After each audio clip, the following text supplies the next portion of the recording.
Coming up, let's hear about the hottest trends in the world of mobile payment from Jeff Miles, Vice President, Mobile Transactions, NXP. You're watching YBL TV. Jeff, what are some of the major challenges that payment networks, banks, and retailers face in the world of payment? I think the biggest challenge they face is really integrating into the mobile world. You've got an industry that's been built on a card-based system. It's a physical brick and mortar world.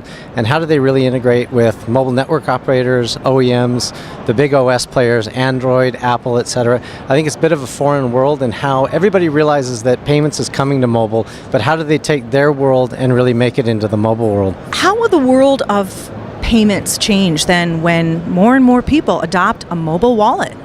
I think the biggest thing is expectations are going to raise. So if you start to use it, you start to have good experiences, consumers are going to expect a better experience. I think the other part is, I think leveraging a lot of what's in the physical world today. We have cards that have high security, your passport has chips, you're building access. This same technology is what's going to be in mobile devices with NFC and use of a secure element. That really getting consumers to understand that it really is protecting them as much as it protects the businesses. I think that's where, like I said, expectations go up, and I think the companies are going to have to deliver. How can biometrics mitigate risks associated with mobile payment computing? I think biometrics becomes a combination of both security and convenience. It's a very convenient way versus PIN codes or passwords, things like that. Leveraging biometrics, especially fingerprint, optical recognition, different things like that. Like I said, it has as much balance as security as it does for convenience. I think it can be a very positive impact for consumers, because again, that's not the only security. It's not just your finger, it's other things in your device that's actually leveraging the security. So. We're here at CTA 2014 Super Mobility Week. What are some of the things that you've seen here that just jump out at you and say, wow? Yeah. I think the biggest is just seeing how a smartphone is taking a bigger impact on our lives every day. And if you start to look at the different technologies that are brought in, it's really enabling for a mobile phone to become more of your personal life. It's your identity.